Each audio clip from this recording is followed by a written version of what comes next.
정부는 모든 국민에게 긴급 재난지원금을 지급하는 방안에 대해 거듭 반대 입장을 밝혔습니다. 홍남기 경제부총리는 무조건 재정을 아끼자는 것이 아니라고 강조했습니다.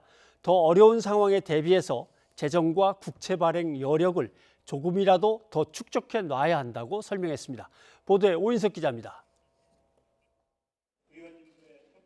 정부는 9조 7천억 규모의 긴급재난지원금을 소득 하위 70% 가구에만 지급한다는 기존 입장에 변함이 없다고 밝혔습니다. 정부 예산 편성을 총괄하는 홍남기 경제부총리는 긴급재난지원금 지급 기준인 70%는 지원 필요성과 효과성 등을 종합 검토해 결정된 만큼 정부 기준이 유지될 수 있도록 국회에서 최대한 설명하고 설득 노력을 기울이겠다고 말했습니다. 그러면서 코로나19 사태에 따른 세계 경제 성장률이 마이너스로 전망되고 향후 파급 영향이 언제까지 어떻게 나타날지 예단할 수 없는 상황이라고 설명했습니다. 특히 무조건 재정을 아끼자는 것은 아니며 앞으로 더 어려운 상황에 대비해 추가 재정 역할과 이에 따른 국채 발행 여력 등을 조금이라도 더 축적해 놓는 것이 필요하다고 강조했습니다.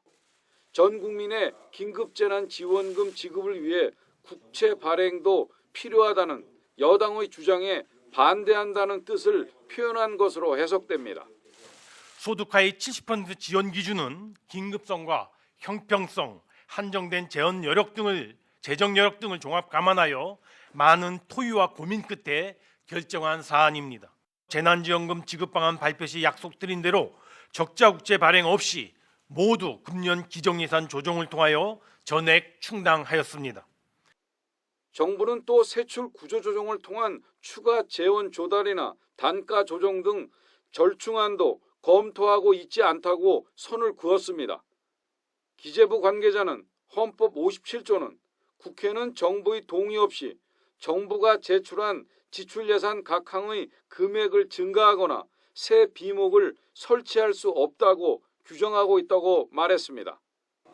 추경 예산이 국회 심사 과정에서 증액될 경우 정부의 반발 가능성을 예고하는 대목입니다.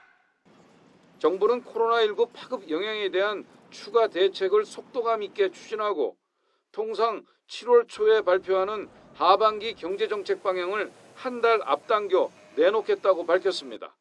YTN 오인석입니다.